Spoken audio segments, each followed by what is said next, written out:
নমস্কাৰ বন্ধুসকল মই মোৰ এটা নতুন ভিডিঅ'লৈ আপোনালোক সকলোকে স্বাগতম জনাইছোঁ আৰু আমাৰ এই ব্ৰেইন টেষ্ট অসম নামৰ ইউটিউব চেনেলটোলৈকো আপোনালোক সকলোকে স্বাগতম জনাইছোঁ বন্ধুসকল এইটো অসমীয়া সাঁথৰৰ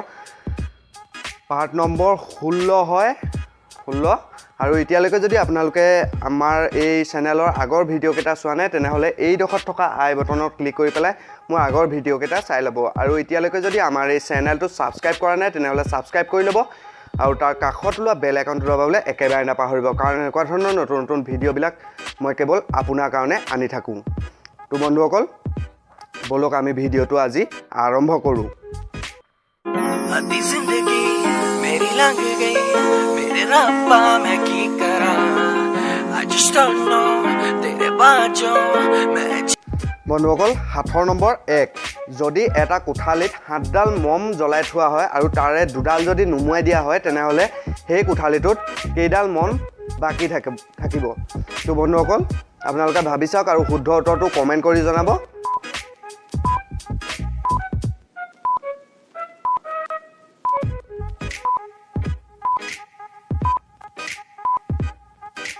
ইয়াৰ উত্তৰটো হৈছে দুডাল মম বাকি থাকিব সেই কোঠালিটোত কাৰণ দুডাল মম নুমুৱাই দিয়াৰ লগে লগে সেই দুডাল মমটো জ্বলি শেষ হৈ নাযায় বাকি 5ডাল মম জ্বলি শেষ হৈ থাকিব তো বন্ধুসকল নিশ্চয় বুজি পালে সাঁথৰ নম্বৰ 2 এডাল ৰছী যদি এবাৰ কাটোতে দুটুকুৰা হয় তেনেহ'লে সেইডাল ৰছী তিনিবাৰ কাটোতে কিমান টুকুৰা হ'ব তো বন্ধুসকল আপোনালোকে ভাবি চাওকচোন নিশ্চয় ভাল লাগিব আৰু এতিয়ালৈকে যদি আমাৰ এই চেনেলটো ছাবস্ক্ৰাইব কৰা নাই তেনেহ'লে ছাবস্ক্ৰাইব কৰি ল'ব আৰু তাৰ কাষত ওলোৱা বেল আইকনটো দবাবলৈ একেবাৰে নাপাহৰিব তো বন্ধুসকল আপোনালোকৰ সময় আৰম্ভ হৈছে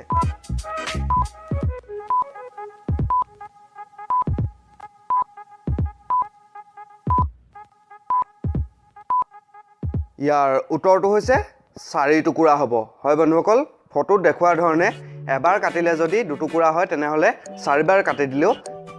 3 টুকুৰাই তিনিবাৰ কাটিলে 4 টুকুৰা হ'ব তো বন্ধুসকল সাঁথৰ নম্বৰ 3 সেইখন কোনখন দেশ যিখনৰ পতাকা নেকি আন দেশৰ নিচিনা নহয় বা আয়তাকাৰ নহয় তো বন্ধুসকল আপোনালোকে ভাবি চাওক আৰু জানে যদি প্লিজ কমেণ্ট কৰি জনাব কোনখন দেশ সেইখন তো আপোনালোকৰ সময় আৰম্ভ হৈছে আৰু আমাৰ এই চেনেলটো যদি ছাবস্ক্ৰাইব কৰা নাই তেনেহ'লে ছাবস্ক্ৰাইব কৰি ল'ব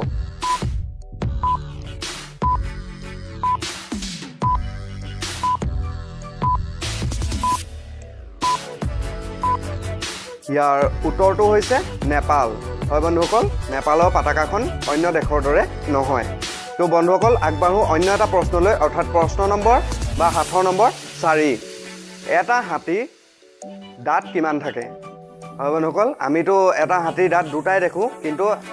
আচলতে এটা হাতীৰ দাঁত অকল দুটাই নহয় তো বন্ধুসকল আপোনালোকে জানে যদি কমেণ্ট কৰি জনাব আৰু আমাৰ এই চেনেলটো প্লিজ ছাবস্ক্ৰাইব কৰি ল'ব এনেকুৱা ধৰণৰ ইণ্টাৰেষ্টিং এণ্টাৰটেইনিং আৰু ইনফৰ্মেটিভ ভিডিঅ'বিলাক পাই থাকিবলৈ তো বন্ধুসকল আপোনালোকৰ সময় আৰম্ভ হৈছে আপোনালোকলৈ থকা প্ৰশ্নটো হৈছে এটা হাতীৰ মুঠ দাঁত কিমান থাকে তো বন্ধুসকল ভাবি চাওক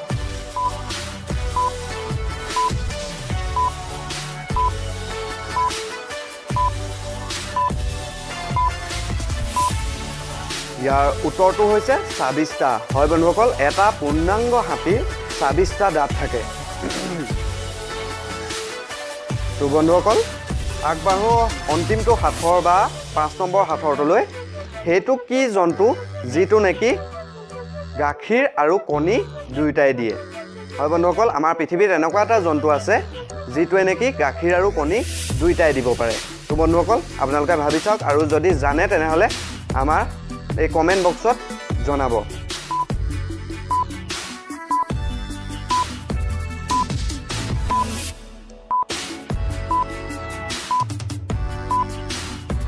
ইয়াৰ শুদ্ধ উত্তৰটো হৈছে প্লেটিপাছ হয় বন্ধুসকল প্লেটিপাছ আমাৰ এই পৃথিৱীৰ একমাত্ৰ এনেধৰণৰ প্ৰাণী বা এনেকুৱা প্ৰাণী যিটোৱে নেকি গাখীৰ আৰু কণী দুয়োটাই দিয়ে তো বন্ধুসকল বুজি পালে নিশ্চয় আৰু আজি যদি আপোনালোকে এই সাঁথৰৰ শিতানটোৰ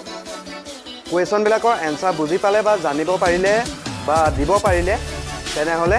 আমাৰ এই চেনেলটো ছাবস্ক্ৰাইব কৰি ল'ব আৰু তাৰ কাষত ওলোৱা বেল আইকনটো দবাবলৈ একেবাৰে নাপাহৰিব যদি কিবা এটা এই ভিডিঅ'টোৰ পৰা শিকিব পাৰিলে তেনেহ'লে লাইক কৰক ভিডিঅ'টো শ্বেয়াৰ কৰি দিয়ক আৰু কমেণ্ট কৰি জনাওক আপুনি কেইটা কুৱেশ্যনৰ এনচাৰ দিব পাৰিলে তো বন্ধুসকল আজিলৈ ইমানেই বাই বাই আৰু শেষত আমাৰ এই চেনেলটো প্লিজ ছাবস্ক্ৰাইব কৰি যাব আৰু তাৰ কাষত ওলোৱা বেল আইকনটো দবাবলৈ একেবাৰে নাপাহৰিব প্লিজ। তো বন্ধুসকল আজিলৈ ইমানেই। Bye bye. জয় আই অসম।